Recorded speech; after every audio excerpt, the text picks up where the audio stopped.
Shall we go? Okay. Well, so good evening to everybody who's attending this third version of the Alumni Online Talks. And we should baptize it maybe that way, Jean, as we should probably repeat the experience. And this evening we are glad to actually have Ana CORDON from Ipsos Mori, if I'm not mistaken, no? Who works as a consultant there. And of Mahmoud, who works at a very big international company like InBev. And if I'm not mistaken, it's a very recent appointment. Yeah. Well, so congratulations with that. And so we'll be very happy to hear about your experiences, which are different from what we heard in the last session, which we had a PhD student, and then the way before we had a consultancy on energy. So these are two very different experiences again.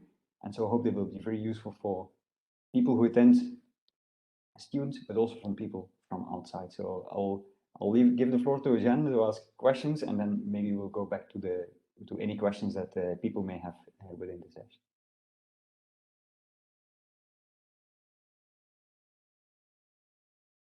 We could maybe start the session with you introducing yourself, your career path, how it was being a student at the college and being a student at the college after, how it affects your career decision, or it helped your job, an everyday job. So if maybe Ana, you would like to start, and then I will ask Mahmoud so if he can share his experience with us.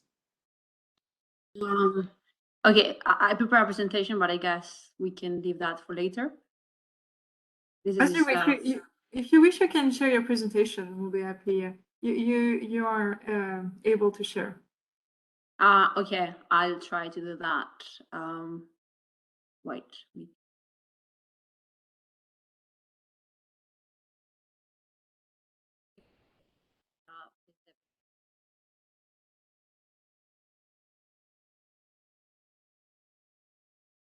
Is it from me or not here? Can you see my presentation?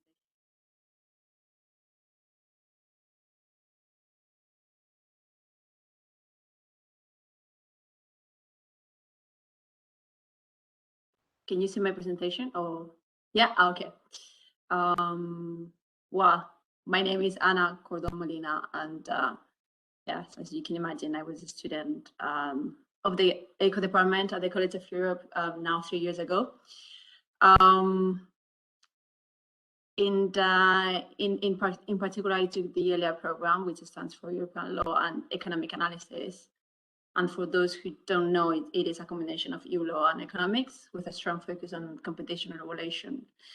And yeah, basically the reason why I'm here today is to tell you about my journey and career options. But I think it is important to keep in mind that it could be me, it could be any of my former colleagues, because everyone has his or her own journey, and there is no right or wrong way to do it. We just need to keep our minds open to find what keeps us motivated, I think.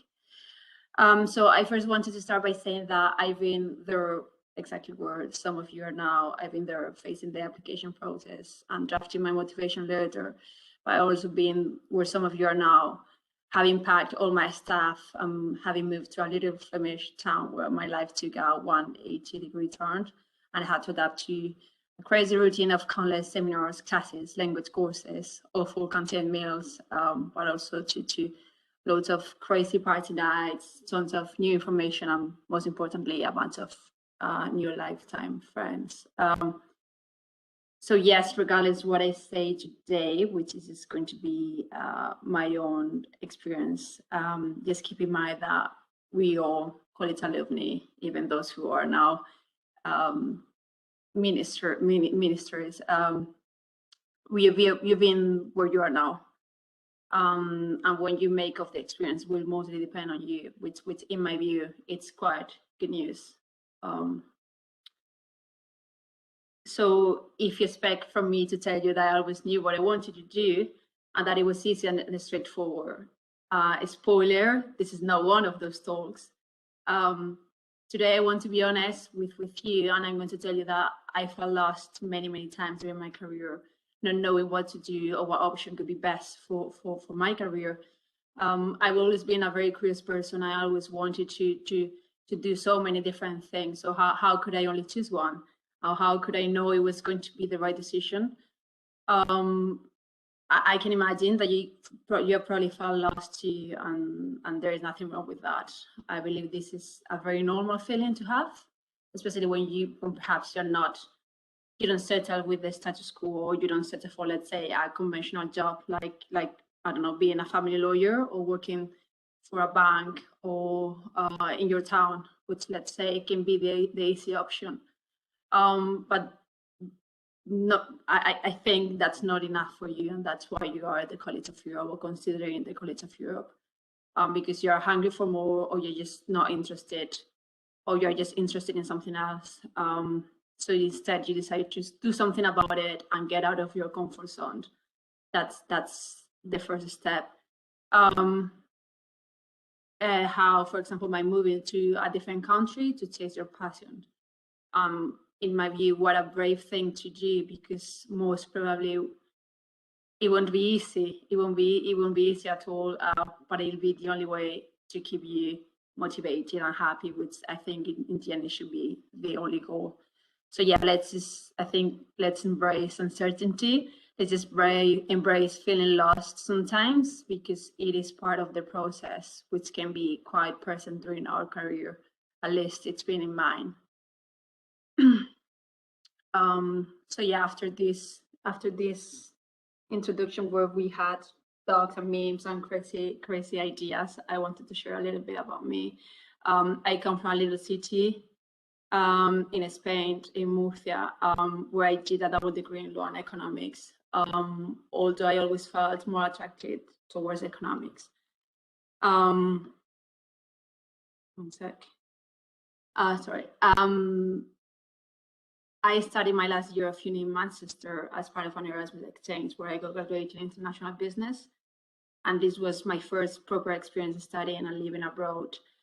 And I wanted to mention this because it was an eye-opening experience for me, which made me realize that the world was bigger than I thought. It was bigger than my city, and that there may be other opportunities out there other than staying in my city doing something that didn't really fulfill me, like becoming a financial advisor, which is what many of my uni classmates ended up doing. There is nothing wrong with that, but instead I decided to explore what I wanted to do. As I was saying before, everyone has his or her own journey. Some students at the college land there right after their graduation, but in my case, and although I always felt attracted to economics, I first wanted to get some work experience and make sure that's what I wanted to do. So what did I do after my graduation? I just continued exploring how big the world was. I was selected as part of a traineeship program and worked 1 year as an international trade advisor at the economic office of the Spanish embassy in Chile. From this year, I learned a lot and experienced a lot. I'm afraid I will have to skip the fun part today, but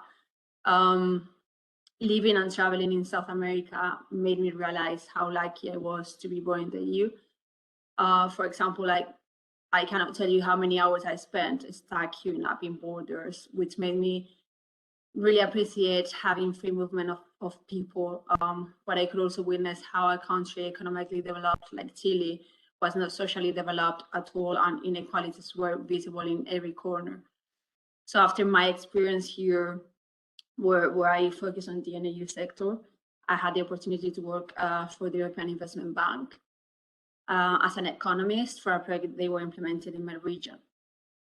My experience here made me realize how your policies and actions are not only a thing that happens at a stage in Brussels, but that also has an impact in European citizens, an impact that I saw happening in my own city.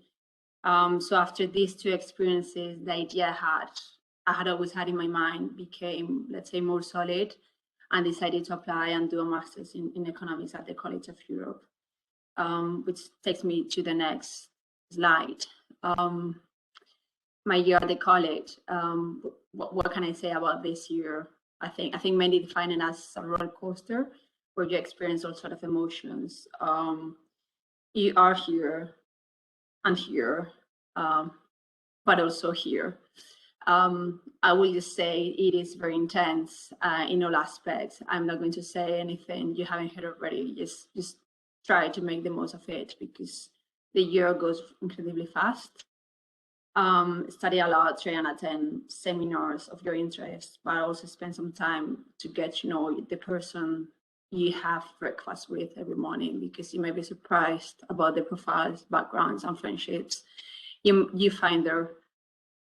And after the college and more or less my present, I got involved in the evaluation sector and joined the economics, policy, and evaluation team of ICF Consulting in London. And I recently changed companies and joined the evaluation team of a similar consultancy called Ipsos. I'm doing the same type of work. And having the European Commission and its different DGs as my main client, my work consists of evaluating and assessing specific EU laws and policies in order to help the Commission or other clients decide whether EU actions should be continued or change. I'm not sure how familiar you are with that, but the evaluation process for EU actors normally needs to respond to 5 criteria. One is effectiveness, whether the EU action reached its objectives, efficiency, what are the costs and benefits, relevance, whether it responds to stakeholders' needs, coherence, how well it works with other actions, and EU added value, what are the benefits of acting at EU level. And yeah, also impact assessments examined whether there is a need for EU action and analyze the possible impacts of available solutions. The methods to carry out both evaluation and impact assessments vary from one project to another, but it's normally a combination of quantitative and qualitative research methods. So people with economic profiles are very valued in this sector. During these years, I've specialized in financial sector, consumer policy, and macroeconomics, but I worked across very different areas such as customs unions or biodiversity. You can really get into any sort of policy area. I've included here a few examples of my work. The regulatory process of the EU can be extremely lengthy, but sometimes it is very rewarding to see that partly as a result of your work, the EU implements new policy action. So for example, as a result of the impact assessment to assess a bundle of charges, the European Commission recently adopted a proposal for legislation that will allow consumers in the EU to use a single charger for all their portable electronic devices. So yes, if any of you is interested in this area or wants to know a little bit more, I will leave my contact details at the end, and please feel free to get in touch. Yeah, I'm not sure how this fits here in this presentation, but this is my last slide. I'm not sure if there is any Greek in the room. If there is, they'll know about it for sure. But I once had a Greek professor on his very last lecture when we were close to graduating and we were very stressed about the future. He shared the poem of Ithaca, and it really stuck with me. And it's been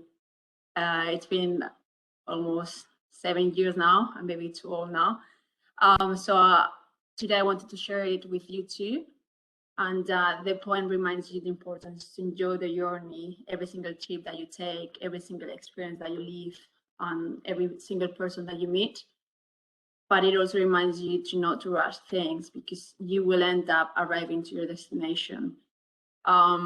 So even if it seems that you're not having the job of your dreams, if you do something about it, you will get there. But yeah, what's the point if you forget to enjoy the whole journey? How sad could that be? So yeah, I've tried to apply this sort of philosophy in my career, in my life. And even if I've done many different things, I know that one experience led me to another. So Manchester led me to Chile, my experience gained in the energy sector in Chile drove me to the European Investment Bank, which convinced me to do a master's at the college, which took me to the valuation sector. And yeah, the good news is that I still haven't arrived to Ithaca. So I still don't know what the future holds. So yeah, my final advice to any of you is to trust the process, trust your gut and your intuition. And if you're not happy with something in your career, be brave enough to do something about it, even if that means getting out of your comfort zone. So yeah, please don't be shy, get in touch with people, use the tools we have available like LinkedIn, the college network, anything, just ensure you end up in a place where you are happy. So yeah, that's it from my side. I'm available to answer your questions now, later, or yeah, email. I think I can stop sharing if I know how. Thank you very much, and I was very, very happy. Okay, I think if you go on the button share, the bottom of your screen. Okay, stop. I didn't know this poem, so I'm learning a very nice poetry. Mahmoud, if you would like to, the floor is yours for your presentation. Sure. Thank you for this. Thank you very much, Ana, for this amazing presentation as well. And thank you for having us here today. I mean, I know you're taking time of college party nights, but we'll try to make it worth it. I'm sure, hopefully, it will be. So yeah, basically, more or less, just like all of us, I graduated from the college as well, 2019, 2020, the Hannah Arendt promotion. I was in ECO business, so EIB track. Before this, I was basically, I'm Egyptian, so I was basically studying in Cairo, doing my bachelor degree in economics and finance. My only experience abroad was going to Poland, going to my Erasmus, which was quite new at that time. It was still the first group or the first promotion to go to Erasmus. So I was only a student from my university. So I went there. It was a nice experience, quite eye-opening and everything. But then I came back and I was like, okay, I graduated.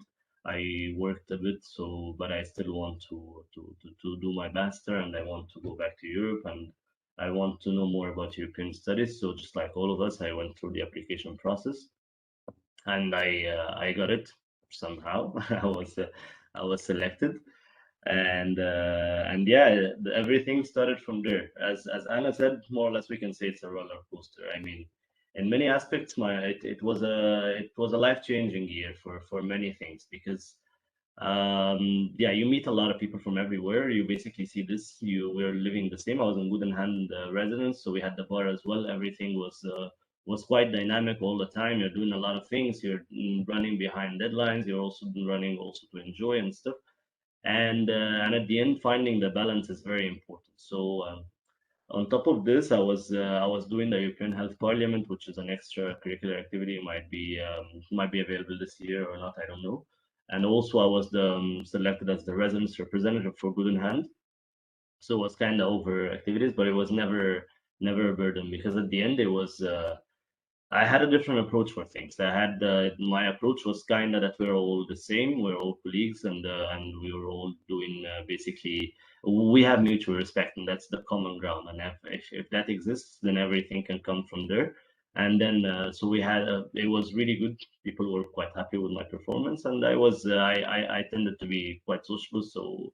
So throughout my promotion, I used to be interested to know genuinely everyone, because I have a theory in is that I don't know, it can be right, can be wrong, but I really believe in this, that never underestimate anyone who made it to the college, regardless of whatever actions you see.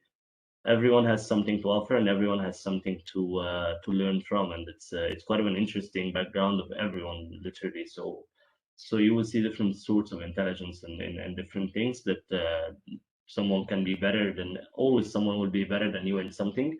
So just give the chance for this, and make yourself humble, because at the end we're just the same. So just give the opportunity for yourself to learn. So, and then it's very important to find the balance between studying and also networking, because literally, and I'm coming to this point for the life after the college, it is very important to network. It's very important to be nice to people. It's very important as well to have like good bases and good relationships with everyone, because like either you mean it or not, but it's better when you don't really, like, when you don't think of it in an opportunistic approach, but you just think of it because you're genuinely interested. But seriously, you will have literally friends all over the world who really are willing to help and who are really willing to be there for you. So for instance, now we have like, I don't know, all of us, I think we have friends all over the place, and Anna can confirm, and also like Jean and Peter and all of us who graduated from there, literally like in Paris, Luxembourg, I don't know, Kuala Lumpur, you will find someone there. I was finding someone looking for people in South Korea, and it was interesting. I randomly meet people around Europe, just like over any place, and like some people came to visit me in Egypt, and it's just very normal, and it's very interesting thing. So for now, like my two best friends are like Spanish and the French, and then we just go to each other. Like everyone has a place in Luxembourg or in Brussels or in Paris, and it's a very important thing. And yeah, so coming to the job applications, I started pretty early because I know that the situation for non-EU can be a bit more difficult. And luckily, it was not that crazy difficult for me. So I managed I applied for everything basically at some point in a selective manner for sure. But I applied for the Blue Book, I applied for many different things, but I got the European Investment Bank, which was very interesting for me. Even though I didn't know where Luxembourg exists on the map, maybe it's some ignorance from my side, but I knew it's close by to Belgium, somewhere in the region, but I didn't know exactly where and anything about it. So I was like, okay, let's go for the EIB. I got selected. Luckily, it was pretty early, so in April, and I got selected for a traineeship for a year. And so it's kind of a neighborhood program, so it kind of lasts longer. Actually, Rahma, which is one of the attendees today, was also my colleague in the same department, but not in the same unit. And so yeah, we basically started September 2020. It was a very nice experience. The European Investment Bank is really one of the best places to be. What they offer are traineeships. Usually for Europeans, it's 5 months. And for non-EU, there are some specific programs with some deadlines that can be up to 1 year. And they also, for Europeans, they offer another amazing program, which is called the graduate program, which also offers a lot of opportunities to grow and to extend up to 3 years. And then if you're good enough, you can change to an officer, which is something very good in the European Investment Bank. And Luxembourg at the end is not that bad, to be honest. I mean, it's small. It can be small, but it's very international. Very, I mean, it's basically a hub for everyone who's young, international, motivated, and willing to get experience. And yeah, I mean, obviously salaries are quite good, so it's also, I think, an important thing. But yeah, so I spent there 1 year. Ups and downs, everything was interesting in terms of learning and in terms of the people, but still afterwards was the challenge again, was like finding a more sustainable job or something that can stay longer. And that takes me to maybe I can start presenting now. Yeah,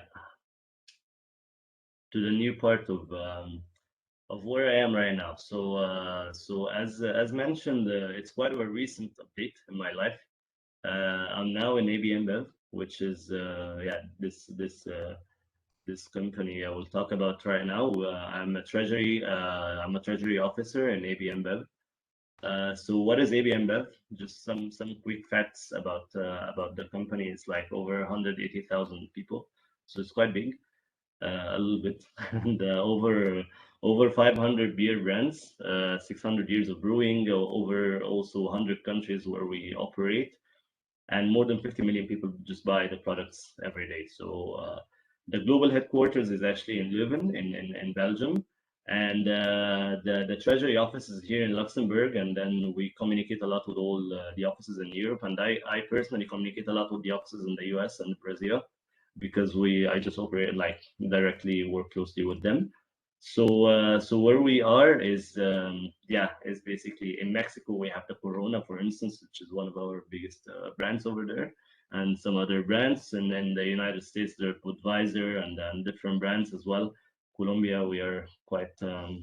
I know that that can be tough for LA people, but it's a bit over 99% of the market share is from AB InBev, and in some other places it's like this. And in Belgium, most of our beloved beers are also AB InBevs, like Jupiler for sure, or Leffe, or Triple Carmelite, or Stella for sure. So yeah, it's also in Africa and in Asia, China, South Korea, etc.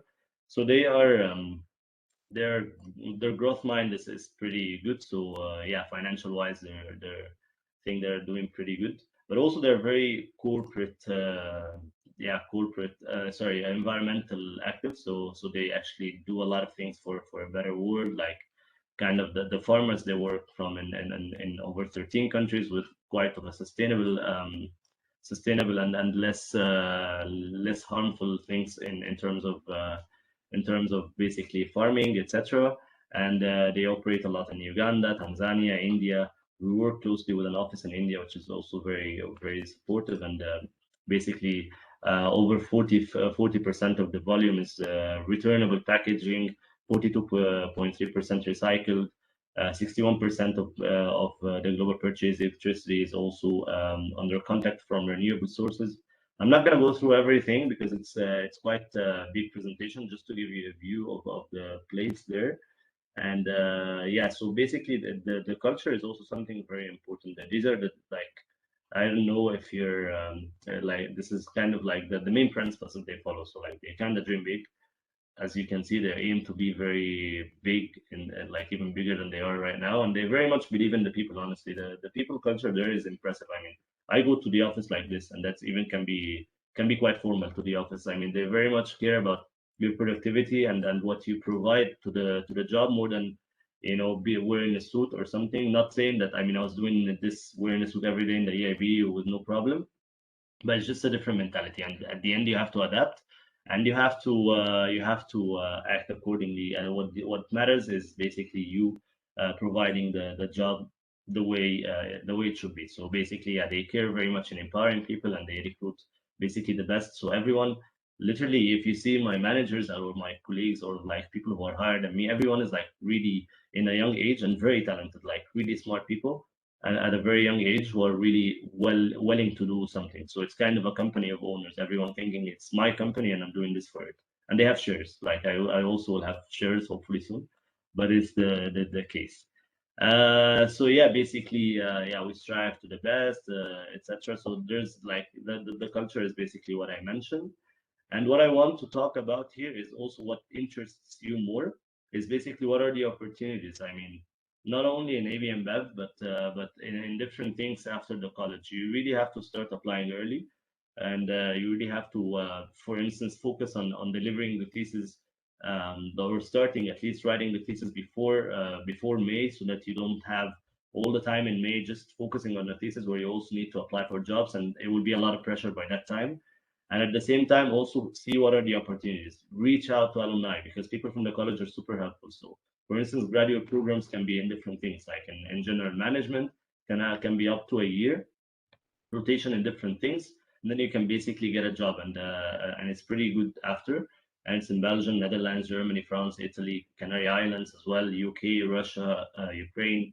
So same as well for the sales graduate program, can be in Belgium as well, Netherlands, Germany, France, Italy, UK.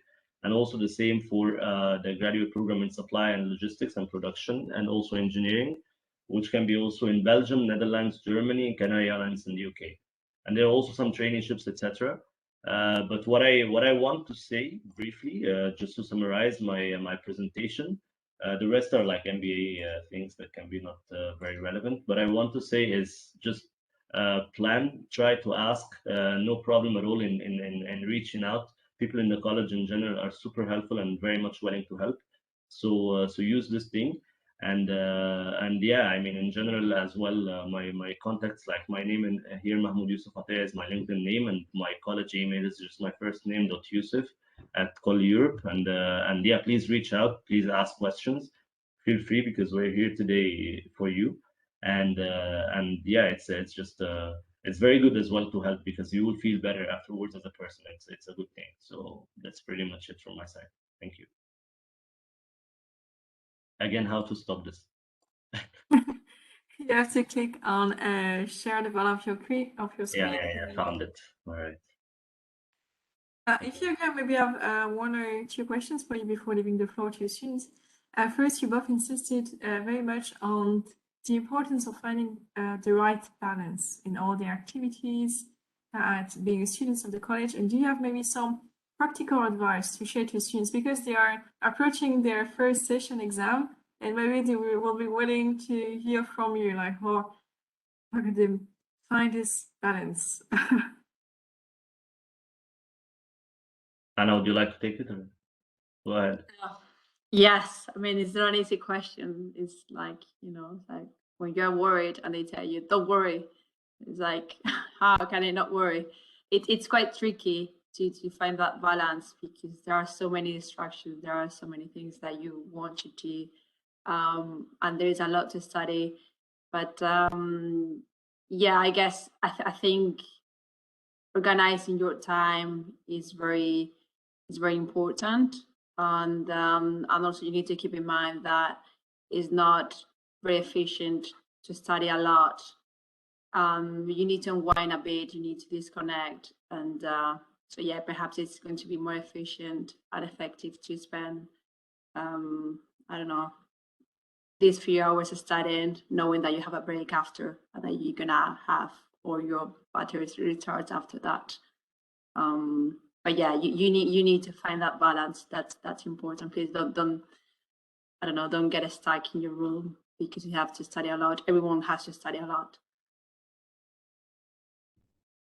Yeah, I mean, I can also that's exactly more or less what I was about to say. And also, I would say don't party unless it's the day of the exam, like after finishing. That's it. I mean, that's the only thing. But apart from this, really focus, because the exams are important. Because at the end, you're going there for your degree. So try to. It's very important to enjoy and everything. And I know, as Anna said, there's a lot of distractions for this, but find your way of studying. Either you prefer to study on your own, or you prefer to go to the library. I used to go to the library myself, and it was just giving me, like, at the end you still see people, you have like these breaks of a quick coffee and stuff, and then you still focus on what you're working on.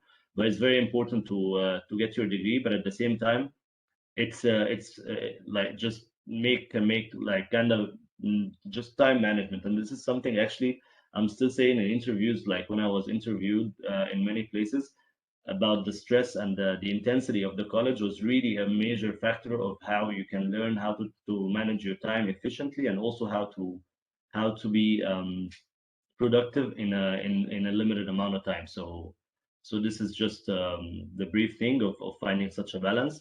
And you don't have this stress that much unless it's like closer to the exams. But before, it's just like kind of, as long as you're following with the classes, as long as you're also studying, like on a regular basis, you can still manage to enjoy as well. It's just a matter of, again, balancing this. Another question. So you explained, Anna, a bit of the practical, what is your job. You gave some example, but if also you would like to maybe share a bit more about your everyday task, or is it working as a consultant at Ipsos Mori? And if also, Mahmoud, you would like to show us what is your everyday job. I think the students will be very much interested to hear it. Yes, absolutely. I think it's always hard to visualize, what's actually what is it that exactly that you do. So I work as a consultant, and as such, you need to be able to deal with different projects at the same time. So, for example, now I'm working across 2 to 3 projects and 2 proposals, which can be very stressful sometimes. But as we were saying before, time management and being able to work under pressure can be very helpful here. So my daily work really changes a lot. It depends on the project I'm working on the priorities we have. Every project has its own things and tasks to do. So for example, and also it depends on the stage and phase of the project. But starting from the beginning, a project for the European Commission normally starts with a proposal that you prepare, and it is where you have to show that you have the knowledge of the policy area or the policy action they want to evaluate, or they are considering to change. But you also need to show that you have the resources to accomplish the task of the project they are doing. And it is also where you need to propose the methodology. Sometimes the European Commission gives you some hints and tells you what it is that they want you to do, but sometimes you have to show what's the best strategy or methodology to do that. So once you win it, it is when you start working together with the Commission. After a few years working in this, you see also how different DGs, even different units work in a different way. Sometimes you see how you need to do a bit of educating task with the Commission, because perhaps they want to do something, but when it comes to how they want to do it, you need to teach them that perhaps this methodology or this econometric analysis is not really going to work here. So in the end, it ends up being a bit of a cooperation with them. You normally set everything at the proposal stage, so you're probably gonna have like inception reports, kickoff meetings with them, and then interim reports, a draft final report, and final reports with presentations with the Commission and different stakeholder groups. And during the project, every project can have different sort of methods, research methods. Normally it involves data collection, which and for the EU, it's very important to consult different stakeholders at EU level and national level. So, for example, if let's say we are evaluating this regulation in the financial services sphere, we're gonna have to consult in representatives of financial services, but also consumer organizations, member states, authorities, everyone who is sort of involved, and we need to reflect their views. So in the end, I think it can be very difficult to understand because unless you actually see it, but the aim of our work is to help the Commission or other EU bodies to take decisions and take policy actions if needed. I'm not sure if this helps. So please let me know if it doesn't help at all, and I can. Thank you very much. If somebody would like to take the floor. All right. So from my side, basically, it's quite of an interesting question because at some point when I was applying for the EIB, I got actually two offers.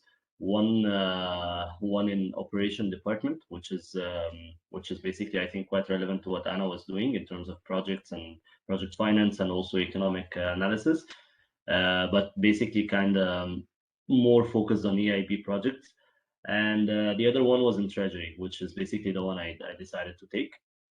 So as I said, I work in Treasury, and I decided to take this for kind of thinking ahead reasons, because I knew I will not be working in the EIB for kind of nationality reasons, that I don't have a European passport. So I just decided that I want to have kind of the view of the EIB, but also something that can in general teach me something to be more broad. And luckily it worked out well because I learned a lot in Treasury, and it was very interesting to get to learn it from EIB perspective, and that's basically what I do now also at AB InBev. So what I do in Treasury is basically the Treasury functions in terms of cash management, which means that that basically all the cash of the company or whatever of the EIB as well was kind of circulating from our unit to all the other departments, which means that, for instance, if the project or the operation department is in need of some particular cash, we have to manage liquidity accordingly. We have to allocate intradaily and also like mostly within a very short time where to put this cash related to also cut-off times, etc. And in the aspect of like you always have payments to make and also have cash to receive, and there is no cash that can be left without being used. So that's one of the major functions, which is basically cash allocation or cash management. But I also heavily now work on pensions and insurance policy, because this is something that there are more tasks in the meantime related to this. So I kind of work on this as well with the senior management. And it turned out very interesting, because at the beginning I was like, okay, pensions and insurance, that can be very boring. But actually it's not at all the case, because basically we work strategy. So it's very interesting because like for instance, today I had a call with a country director that of one of our subsidiaries in Botswana, and it was very interesting just to understand how things function over there. What are the strategy that they're using in terms of their pension plans, and whether it's aligning with us in the headquarter or not. And basically, if we can assist them in something, or if we can actually use something that they can use in a local on a local soil, because it can be different. I mean, when you have like lots of over like 100 office, everything locally can still be different, but you have to align to one major headquarter. Same with the insurance plans. We have like the global providers, and we also have the same on a local or like country level.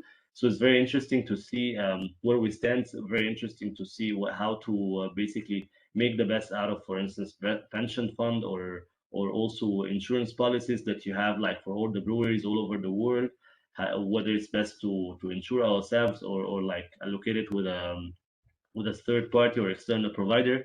So this is something that apparently I will be responsible for the next period, and it's pretty interesting because yeah, I mean there's like yeah, it's very interesting because I found out that I report direct to the senior managers who set this strategy. So it's quite of an interesting role that teaches me a lot and gives me quite nice exposure.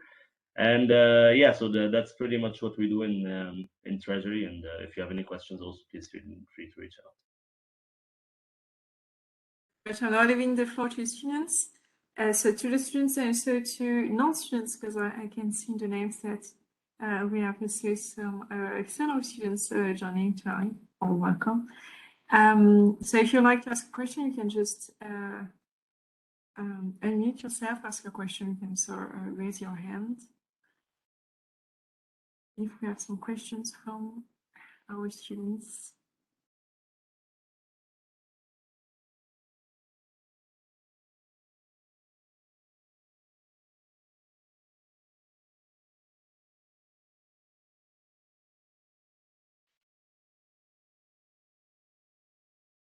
I see that Gaëtan is raising his hand. If you'd like to ask your question. Yes, thank you, and good night. I'm very glad that you're here to talk about EB InBev and your activities. Can you please elaborate on the CSR operations of EB InBev, and is it important for you to recruit young people? Sure. Thank you very much. So again, can you just repeat like CSR in terms of like sustainable development or Yes, exactly. Inclusion, diversity, environment. Yeah. That's a very interesting question. And actually, recently I just joined the diversity and inclusion unit, like kind of external activity of EB InBev with all over the zones. And they do a lot in this regard. Like one of the things that I found very impressive is that if you saw the application plan, the application process for us, you follow some sort of like assessment, gamification assessment, which basically analyzes you from some sort of games that you do, and then it analyzes they have their strategy to analyze your personality. And one of the people, she was actually hired in Kenya in EB InBev, and basically she managed to go to the UK office, and she didn't have a degree, but she got really high grade in that assessment, and that basically was one of the reasons she was selected. And basically they do a lot of movements as well for different things related to inclusion of LGBT or of in general like people with minorities in general. So like for instance, this month, last month was Black Africa Month. A lot of things actually, and then sessions related to more awareness related to the history of Africa, and it was very interesting because many people just don't know about it or just take it for granted that it's the case. And so in terms of diversity and inclusion, it's a big thing actually there. And they do paternal leaves now, so we can also hopefully as future fathers would be happy because they also say that yeah, maternity is also a thing, but also paternity can be existing. So they do a lot of projects in this regard, and yeah, so and in general, like there's the policy of, for instance, smart drinking is something very interesting and very applicable there in terms of like literally there is no toleration for drinking and driving, for instance, even if it's below the, like for instance, one case of very high level person in one of the countries in Europe was drunk and then was driving even below the limit of being drunk in one of the European countries. And then basically he was caught and then he was fired. He was really like he was a really high level and he was fired immediately. They have no tolerance for this, and also they promote a lot of 0% drinking. They also do a lot of awareness related to yeah, basically just how to enjoy like beer, but without affecting the others in this aspect. So in this part, it's a very big thing actually that they do there. So yeah, hope this answers your question. شكرا الرئيس. Have fun.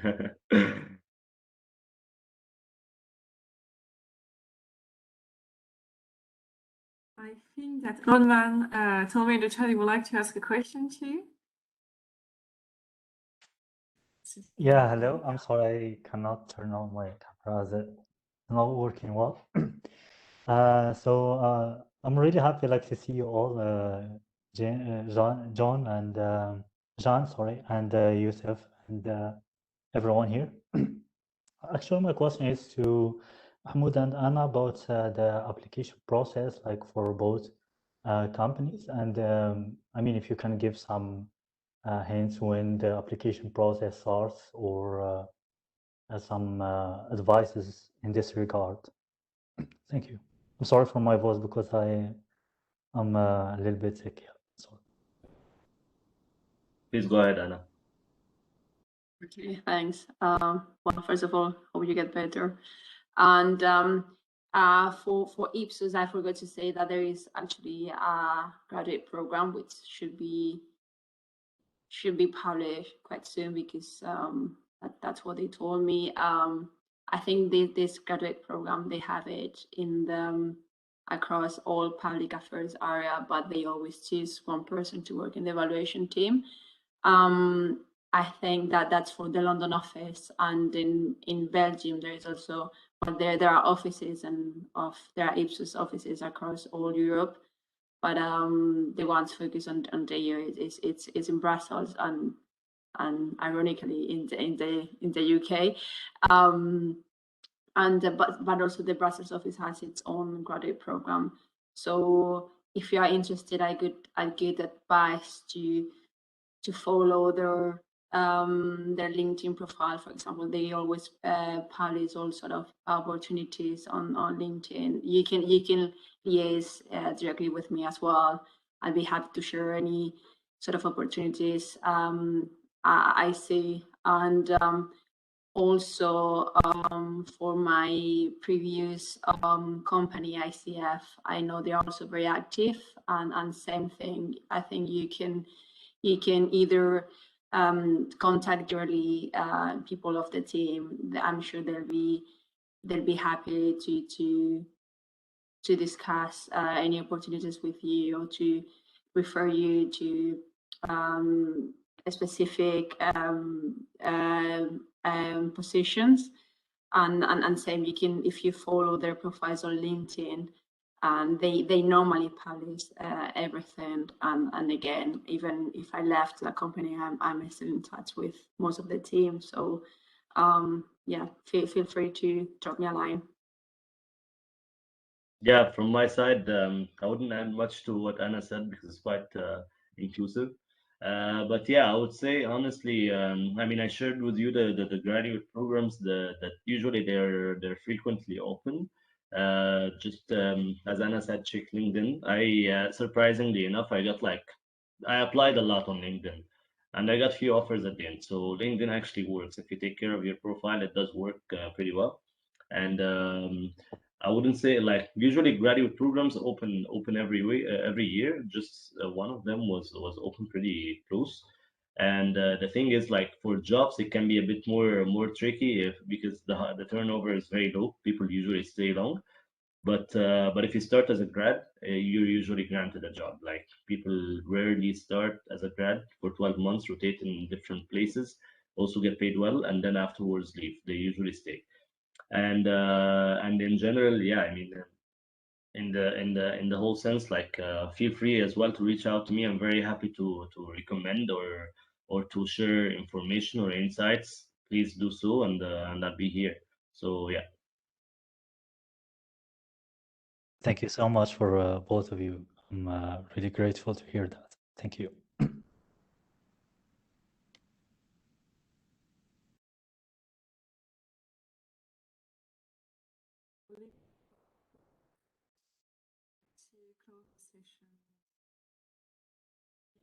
I cannot hear you, John. If we don't have any more questions, I'm going to leave the floor to Professor Klaus to close the session. Unless he has a question, actually. Yes. No, because you mentioned, indeed, as you say, you mentioned, both of you actually mentioned a couple of times that a lot of you have to study for the exams now and the content is crucial and so on. And I think often when people study, they often underestimate indeed when you start to work, and then the kind of requirements you get at the company are often very different than when you study. So maybe can you dare say something like what was the biggest, I wouldn't say challenge, but the biggest adaptation to like a company life? Because that's often a very different context than studying. And people often get surprised that they get like similar requests like the ones we make, for example, at the college. I think like, okay, you have to manage your time, you have to do this, just follow up, just mention that you're going to be absent or something like that. No? So what was the most difficult thing there? Or the biggest surprise maybe?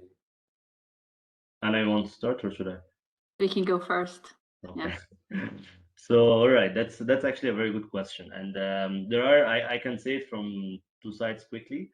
The positive side of it, actually, many of the situations that are like where any interview they would ask you about situations, like regardless of either leadership, stress, etc. Many of the situations, a lot of things can be used from the college, which was very useful. But the difference is that basically in the college I mean, I'm sorry, but you don't really do effort to make your life easier. Your life is pretty easy in general. Like for me it was Claudine in Good in Hand, and the residence lady, and then there was basically the canteen. Everything was pretty planned. You always have something to do. But in real life, it's obviously not the same. You have to work for it. Especially, for instance, AB InBev was complete different story for me because you dive into the water. I didn't really have induction in the sense of induction.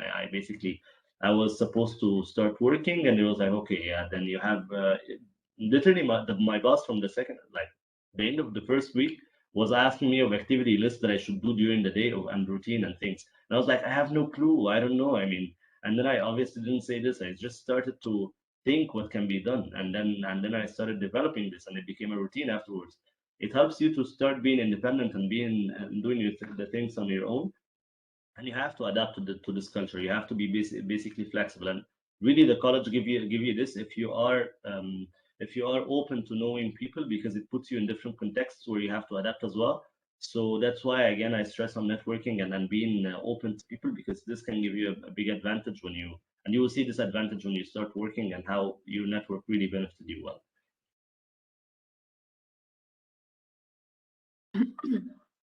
Yeah, I totally agree with you. I totally do, because studying at the college is not only about studying and all the knowledge and that you learn. It's also about the skills you develop during the whole year. It's about time management. It's about being able to work under pressure and still being able to handle like your personal life. It's about being able to work in an international environment where you need to have that empathy to know that not everyone is the same, and that's the good thing about that. So you learn so many things that you're not even aware of, and that's going to be very helpful in when you get out of that bubble, which is the college, because as you were saying, you only have to worry about studying and enjoying the experience. You don't have to worry about paying bills. You don't have to worry about other things that comes after when you are an adult now, and you have a real job and you have to pay your rent and many other things. And on top of that, you need to cook your meals, etc. So when you start that adult life, all those skills that you gain are going to be very helpful. And what you were mentioning before, it's actually I can relate to that. When you start a job, it's not. I think some people tend to think that when they start a job, it's going to be about doing something that they know how to do. But that's not. So you're gonna be constantly challenged. You're gonna be asked to do things that you never did before, and that's not going to be only you. It's going to be everyone starting a career. And even if you've been even if you have had a professional life for a few years, you're going to feel that challenge constantly happening. So it's not about knowing how to do something. It's about being able and having the attitude to say, well, I don't know how to do it now, but I'll be able. I'll find the way and I'll do it. I'll ask around. I'll do my research. I have the skills to make it happen. And that's also you learned. That's also something you learn at the college, because yeah, you've been asked to do many different things that you never did before. So yeah, don't be afraid of exploring something new. And yeah, trust yourself because you can do it. And yes, as you were saying, make use of your network, even now after 4 years after the college. It's not only about finding a new job. It's for example, I have someone contacted me on Facebook from my promotion because she was moving to London, and she was like, hey, I'm moving to London, and let's hang out when I'm there. And I was, yes, let me know if I can help you with anything, with the paperwork, anything. So yeah, and I think it's been 3-4 years I haven't seen this girl, but yeah, you should use and abuse this network that you have. Maybe one last thing. I know we're now a little bit like over time, but maybe one last advice I would say. Like it can be kind of contradicting or counterintuitive, but it's very important because after graduating, you will feel very proud, and you should feel very proud of yourself being a graduate of this place. Don't let negativity come into you. You will see people complaining about the canteen, about the studies, about whatever. But trust me, it's a really, really good place, and you'll see the value of this once you graduate.